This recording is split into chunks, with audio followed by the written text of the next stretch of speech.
Shalom, bon matin tout le monde, bon réveil. Que le Seigneur ce matin vous bénisse, vous protège, vous garde pendant que vous allez vaquer à vos occupations.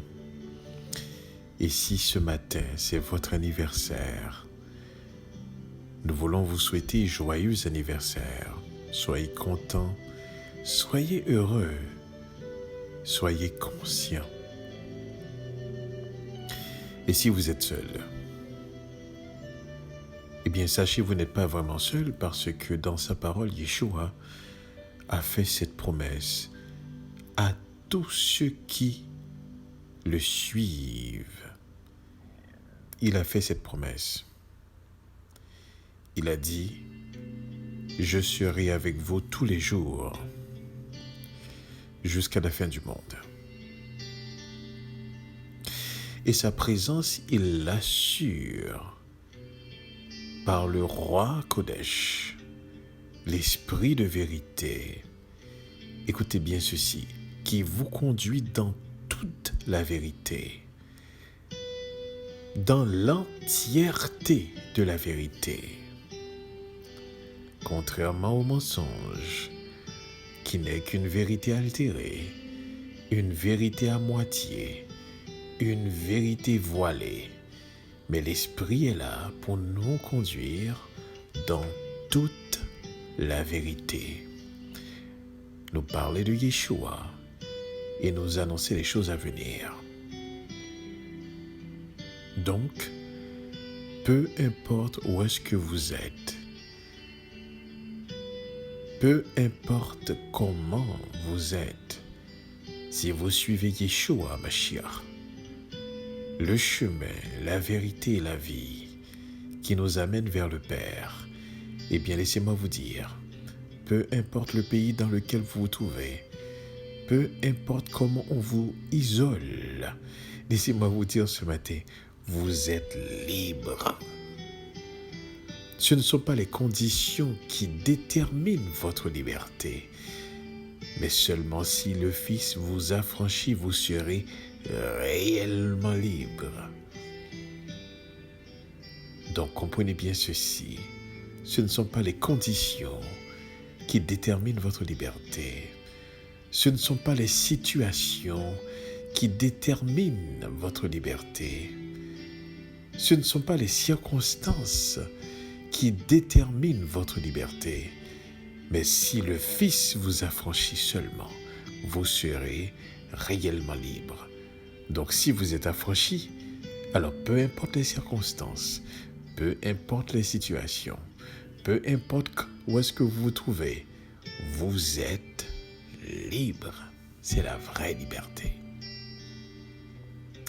Tandis qu'il y a d'autres personnes qui apparemment ont le mouvement, mais ils sont prisonniers. Leur âme est prisonnière. Mais vous, vous êtes libre. Et c'est l'une des raisons pour laquelle ce qui fera toute la différence, c'est lorsque vous en devenez conscient de sa présence et de cette vérité. Ça fera toute une différence. Ce matin, j'aimerais voir un passage que vous connaissez très bien dans le livre de Proverbes. Le livre de Proverbes, et on va considérer le chapitre 10, le verset 22. Je lis pour vous. C'est la bénédiction de l'Éternel qui enrichit et il ne la fait suivre d'aucun chagrin. C'est la bénédiction de l'Éternel qui enrichit et il ne la fait suivre d'aucun chagrin.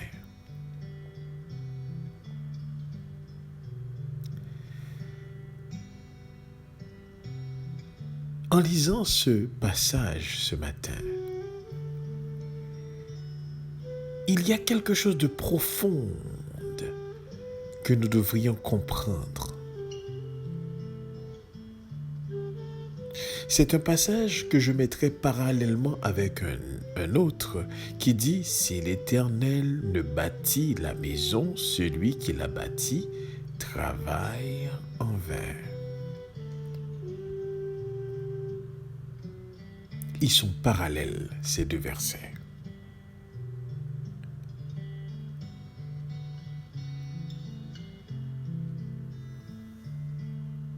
Nous pouvons faire des efforts pour acquérir n'importe quoi dans cette vie. D'ailleurs, le système de ce monde, c'est un système qui a évolué, qui a, permettez-moi le mot, progressé entre guillemets dans l'injustice.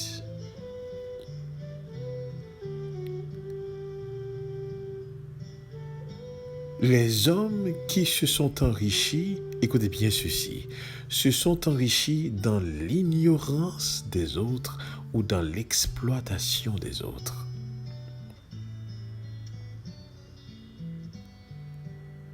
Il n'existe aucune forme de richesse dans ce monde qui soit vraiment une richesse acquise dans la justice, acquise dans l'honnêteté, acquise dans la sainteté. Toutes les richesses de ce monde sont acquises dans l'injustice, l'ignorance, l'exploitation. Et bien souvent, les gens qui sont honnêtes vont être sincères dans leur ignorance, ne sachant même pas d'où proviennent leurs richesses. Des fois, c'est un héritage qui a été laissé. Des fois, c'est un héritage aussi qui a été bâti. Mais d'une manière ou d'une autre, croyez-moi, ça n'a pas été acquis dans l'honnêteté. Ça n'a pas été dirigé par Elohim.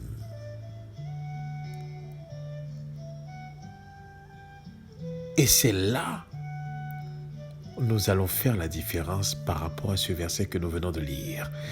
C'est la bénédiction de l'Éternel qui enrichit et il ne la fait suivre d'aucun chagrin. Nous n'allons pas seulement regarder cela dans le domaine de la richesse matérielle, nous n'allons pas seulement regarder ça dans le domaine de la richesse spirituelle, nous allons regarder ça dans tous les aspects de la vie. C'est la bénédiction de l'Éternel qui enrichit et il ne la fait suivre d'aucun chagrin. Ce qui voudrait dire ceci.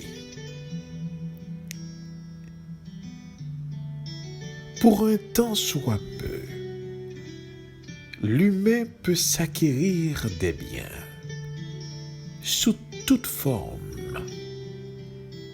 On peut entreprendre quelque chose qui nous fait du bien. Ça peut être une entreprise que nous bâtissons. Ça peut être une étude que nous entreprenons. Ça peut être un voyage que nous planifions. Ça peut être une relation que nous formons. Mais peu importe ce qui est entrepris, comprenez bien ceci. Le bien-être qui va être tiré de ce qui est entrepris est temporaire. La finalité, c'est le chagrin. L'entreprise peut être faillie. Le voyage peut tourner en vinaigre. Les études peuvent nous amener dans un autre chemin. La relation peut nous amener du chagrin. Mais ici, il est dit, c'est la bénédiction de l'Éternel qui enrichit et il ne la fait suivre d'aucun chagrin. Comprenez bien ce que ce passage est en train de dire. Lorsque, peu importe ce que nous entreprenons, peu importe ce que nous voulons faire, quand cela rentre dans le cadre de la bénédiction de Dieu, écoutez bien ceci, au lieu que ça vous appauvrit, eh bien ça vous enrichit davantage à tous égards. Et non seulement ça, mais la finalité de ce qui est entrepris, eh bien, vous ne le regretterez pas. Lorsque vous comprenez ce passage profondément, voudriez-vous vraiment entreprendre quelque chose sans Dieu?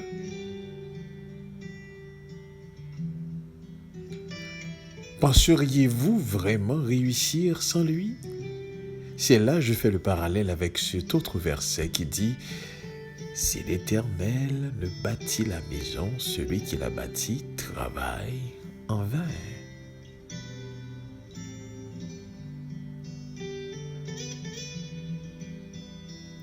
Maintenant, c'est la bénédiction de l'Éternel qui enrichit. Je ne voudrais pas que vous soyez naïfs. Est-ce que ça voudrait dire que, tout simplement, lorsque c'est l'Éternel, la bénédiction de l'Éternel vient sur nous, tout est rose? Non. Facile? Pas du tout.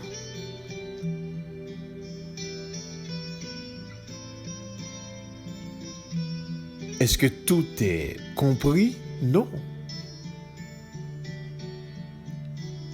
Mais vous pouvez être certain que quand l'affaire vient de l'Éternel, quand l'idée vient de l'Éternel, quand cette idée d'entreprise vient de l'Éternel, quand cette idée d'étude vient de l'Éternel,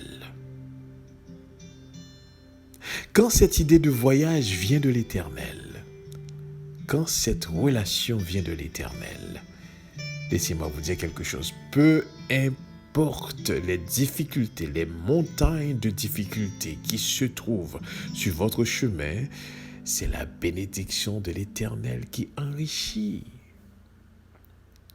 Et à la fin, vous ne le regretterez pas.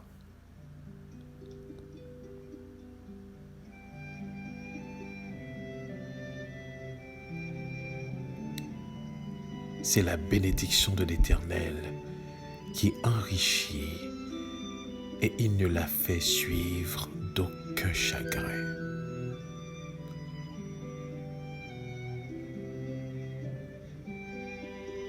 Bien souvent, lorsque nous entreprenons quelque chose, nous voyons simplement le moment présent, nous voyons simplement pas plus loin que le bout de notre nez, comme l'expression le dit, et nous croyons que nous avons réussi.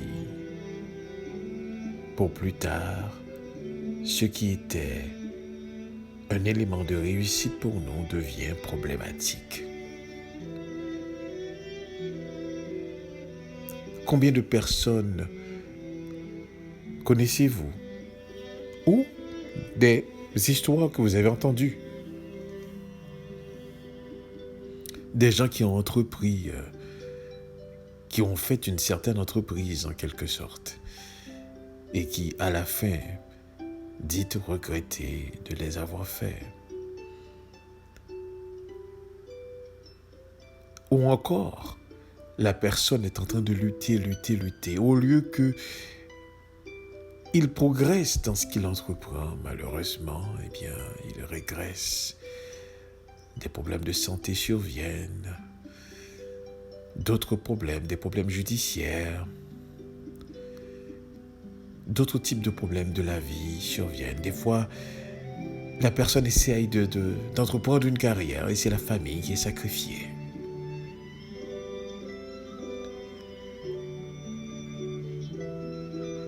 Des fois, la personne rentre dans une relation qu'au départ, qui paraît tellement épanouie, puis on paraît tellement bien, on est heureux, on se sent bien ensemble.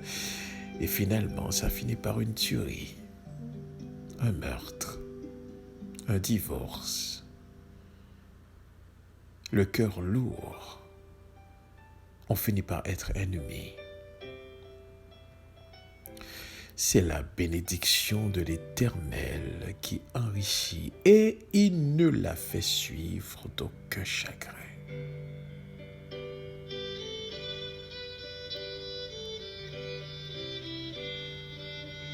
Ce passage nous explique clairement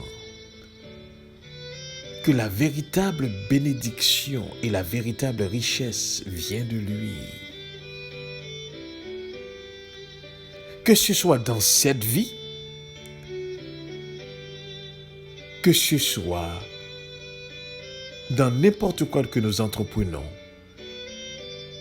c'est seulement sa bénédiction qui enrichit. Il y a quelque chose que vous devriez comprendre. Écoutez bien ceci. La première des choses, quand l'affaire, peu importe ce que ça puisse être, quand ça vient de Dieu, écoutez bien ceci, la première des choses, écoutez bien, ça nous rapproche de lui.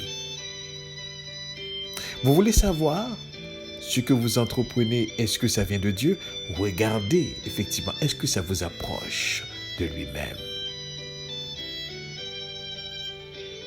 Parce que Dieu ne vous donnera pas quelque chose qui vous éloigne de lui. Lorsqu'il est la bénédiction dans votre vie. Donc, vous entreprenez, peu importe ce que vous entreprenez, mais quelle est la gloire de Dieu? Est-ce que vous vous sentez approché de Dieu de plus en plus dans ce qui est entrepris? La deuxième des choses, ça vous rend conscient de votre mission. La mission que vous avez, écoutez bien ceci, la mission que vous avez, eh bien, se trace, devient évidente de plus en plus dans ce que vous entreprenez. La troisième des choses, c'est que vous devenez vous-même maintenant une bénédiction, une source de bénédiction pour d'autres. Donc, vous vous rapprochez de Dieu. Vous devenez de plus en plus conscient. Et vous êtes une bénédiction pour les autres autour de vous. Dans toutes les entreprises de la vie, ces trois éléments doivent être présents. Et c'est ainsi que vous allez reconnaître, est-ce que la chose vient de Dieu ou pas? Est-ce que je suis approché de lui? Est-ce que je deviens de plus en plus conscient? Est-ce que les autres bénéficient de cela? C'est-à-dire, eh bien, les autres sont aussi bénis. Et le texte maintenant met un point final. Dans la continuité de ces éléments, il dit, eh bien, il ne la fait suivre d'aucun chagrin. C'est-à-dire, vous ne pouvez pas regretter une seule fois dans votre vie. Impossible. Le regret, le chagrin, la tristesse. Quand cela vient de l'Éternel.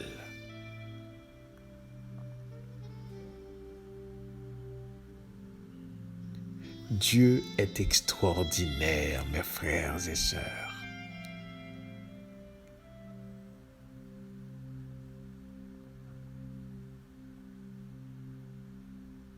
Joseph était désigné comme bénédiction pour sa famille, pour le peuple d'Israël en entier.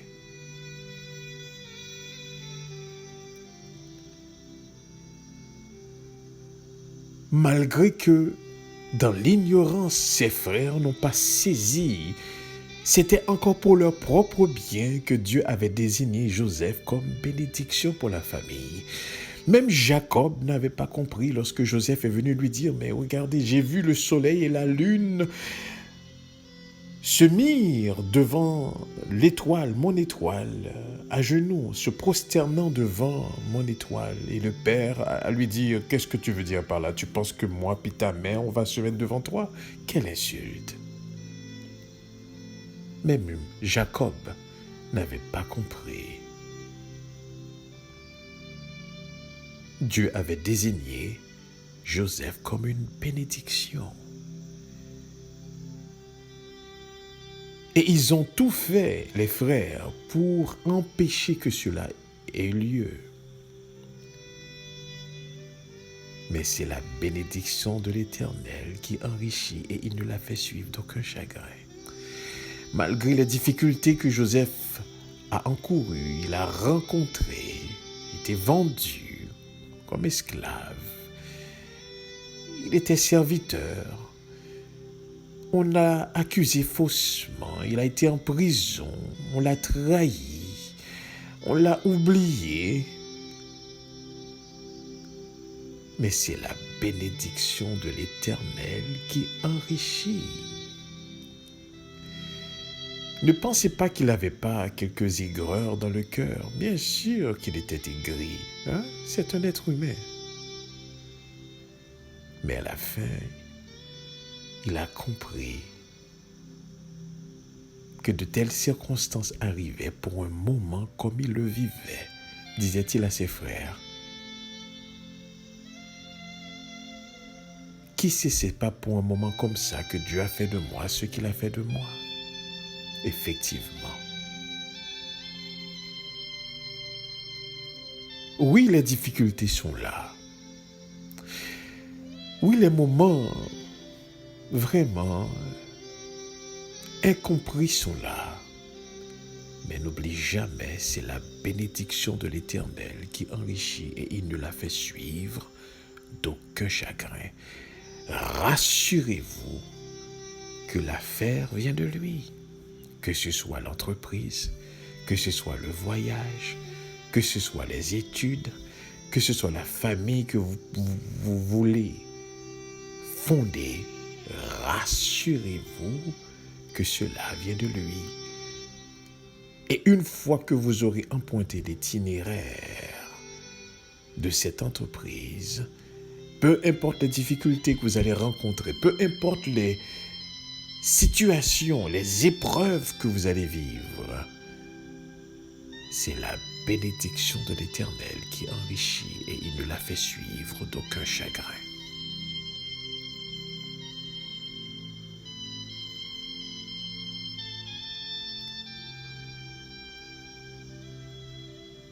Nous devons apprendre, écoutez bien ceci, à faire confiance. C'est ça le mot croyance. À faire crédit à Elohim à travers sa parole. Parce que, écoutez bien ceci, sa parole est vraie, réelle. Ce qu'il a dit, c'est exactement ce qu'il fera. Et rien ne peut être un obstacle insurmontable en rapport à ce qu'il dit. Je défie n'importe qui à venir me dire à moi quelle est la parole que Elohim a dit qu'il n'a pas accomplie. Je défie n'importe quel être dans l'univers à venir dire voici ce que Elohim a dit Et cela n'a pas eu lieu. Et dans notre histoire humaine, je peux vous démontrer ce qu'il dit doit arriver. Il dit à Adam, Adam, croissez et multipliez la terre. C'est ton rôle bien avant la désobéissance. Comprenez bien, lorsque Adam a péché, Adam est devenu un être mortel et que sa croissance et multiplication ne s'arrêtera qu'à 980 années. Ce qui voudrait dire que le reste du temps, ce ne sera pas possible. Eh bien, puisqu'il avait dit à Adam croître et de multiplier, eh bien, les descendants d'Adam doivent accomplir cette parole. Il a dit à Israël, Israël, je t'ai établi comme lumière des nations. Je t'ai créé pour que tu sois la tête des nations. C'est ce que Moïse avait énoncé à Israël au moment qu'il leur parla dans le livre de Deutéronome, au chapitre 28. Voici la bénédiction qui est devant vous et voici la malédiction qui est devant vous. Vous devez être justement la lumière des nations, disait l'Éternel à Israël. Mais Israël, dans le livre d'Ézéchiel, lorsqu'on fait le résumé de son histoire, dans le chapitre 20, a voulu ressembler aux autres nations. Il a voulu avoir un roi, il a voulu être comme les autres nations, etc.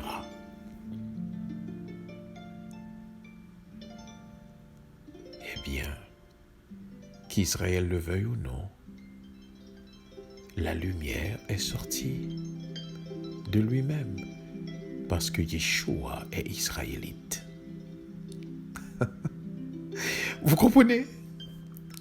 Il n'existe aucunement quelque chose qu'Élohim va dire qui n'aura pas écho d'accomplissement dans le temps ou hors du temps.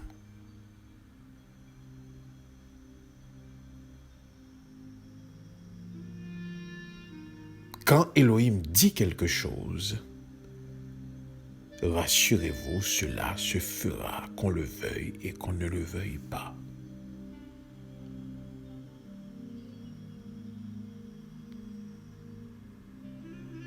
Alors, c'est de ce Dieu dont il est dit, c'est sa bénédiction qui enrichit. Et de cette bénédiction, il ne la fait suivre d'aucun chagrin.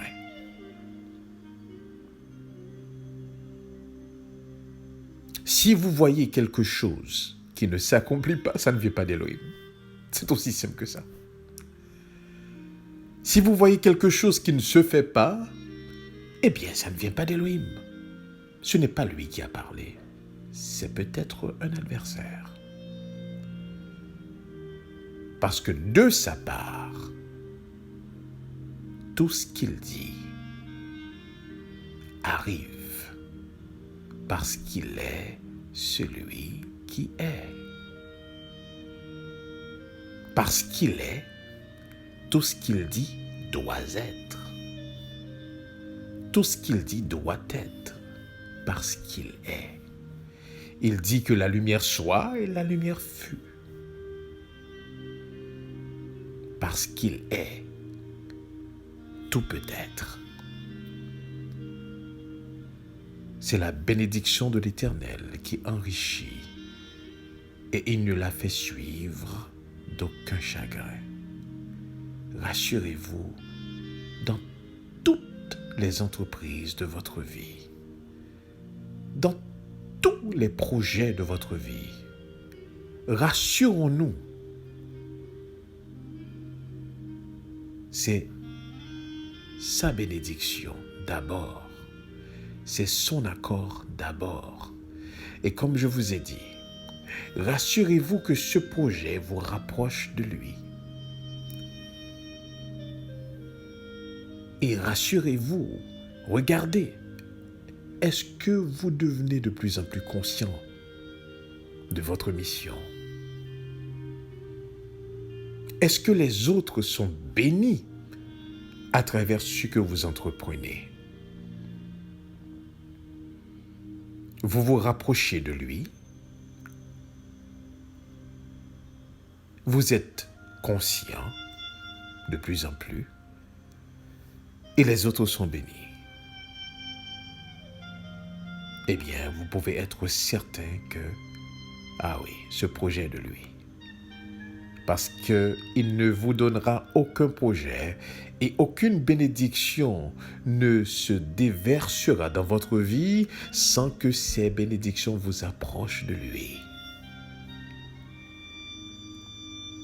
Parce que, voyez-vous, les bénédictions ne sont pas les objectifs d'Élohim. Amen. Les bénédictions ne sont que les moyens pour qu'il puisse vous approcher de lui-même. Parce qu'il est la bénédiction de tout un chacun. Que le Seigneur nous permette de comprendre cette vérité ce matin. Et nous, restons conscients que c'est la bénédiction de l'Éternel qui enrichit et il ne la fait suivre d'aucun chagrin. Amen.